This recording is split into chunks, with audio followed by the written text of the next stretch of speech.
Keep Going. 10 Ways to Stay Creative in Good Times and Bad. By Austin Kleon, author. Summary.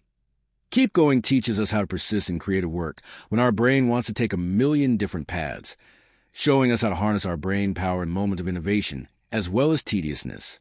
Throughout time, creativity is something that accompanied our development as humans. Without it, our mind couldn't develop properly and humanity couldn't have discovered all the remarkable things we know today. On a smaller scale, everybody uses creativity in their personal lives one way or another. Some people rely on it with their professions as well. Therefore, when our mind catches on a negative slope, our creative being suffers. After all, it's pretty tough to come up with concepts and play with ideas if your mind isn't in the right place. Still, everybody has good and bad days, so Keep Going by Austin Kleon addresses ways to fix issues related to creativity and keep innovating even in times of hardship. The book addresses ways to make your creativity flourish and find ways to be creative and never give up on your work. Here are my 3 favorite lessons from the book. Establish a daily routine by finding what works best for your creative self. Creating a bliss station can help you prepare for work both mentally and physically. Protect your creativity by staying organized, napping, and avoid following trends always. Now, let's take each lesson one by one and explore the main ideas each section has to offer. Lesson 1. Find whatever floats your boat and add that to your daily routine to set the mood for work. Everybody functions in a different way. And when it comes to work, there's no such thing as one size fits all. Just like one person is good at math, while the other is good at arts, we all have different stimuli that get us motivated and ready to work. And that's what everything is about when it comes to preparing your mind and body for something that requires creative thinking. For example, the famous German poet Goethe used to smell rotten apples before getting into his writing. The lesson here is, find whatever floats your boat and add it into your daily routine to set the mood for work. Now, about the daily ritual routine, schedule, or however you want to call it, you need that. If you feel like timing your day is something that will take your freedom away, think again. How much time do you spend procrastinating or thinking about the amount of work you have to do? And how much time do you spend actually working?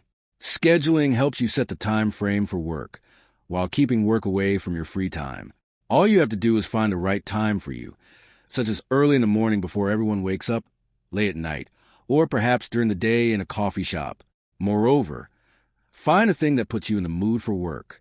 It could be making a coffee, putting on a playlist, or stretching for 15 minutes. Whatever works best for you is what you'll want to add to your schedule before work time so that you prepare your mind and body for the creative process. Lesson 2. Set up a bliss station to focus on your work better. Bliss station is a concept developed by the famous writer Joseph Campbell and implies setting up a work spot after your own taste. Building up a creative space allows you to retreat into a safe space where your creative being can express itself without being disturbed. Therefore, it's particularly important to embrace your bliss station as something sacred, where nothing can interrupt your work. Start from an empty room, a garage, or if you don't possess such a large space, grab a spot at any table in your house and make it your own. Your bliss station doesn't necessarily have to be a place in your house. There's many freelancers working from coffee shops or social pubs. Or even better, turn your bliss station into a day or time of the day, instead of thinking about it as a certain location, especially if you don't have access to a physical space. Therefore, pick a time interval where you're home alone, or when you get a chance to enjoy the peace and quiet, and that's your bliss station. To fully reap the benefits of this concept, you'll have to take care of your bliss station. No disturbances allowed means getting rid of all factors that could interfere with your working time. You can try leaving your phone in airplane mode and recreate the environment of a plane. During a fight, there's no outside factors that can affect you, such as news, notifications, social media, etc. You get plenty of time on your hands to work or simply think about your life. Essentially, this is what your station is for. So, give the airplane mode a try. Lesson 3. Declutter your space, nap more, and stay authentic to your art instead of chasing profits. So far, we discussed the importance of creating a schedule, putting your mind to work, creating a bliss station, and filtering all potential distractions out.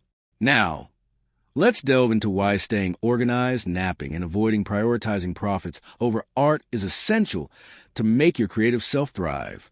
First thing first, tidying up your station has a much larger impact than just the appearance. A decluttered space makes everything look fresh, organized, and sets the mood for work. Therefore, make sure to properly clean and tidy up your space right away. Now, about napping. Many artists, scientists, and researchers worldwide agree on the tremendous benefits of napping.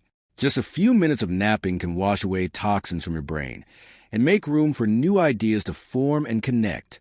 Lastly, be careful when it comes to monetizing your work. Not all that you create has to end up in profits, especially when it comes at the cost of you following trends and popular ideas just for the sake of money, instead of keeping your authentic self thriving.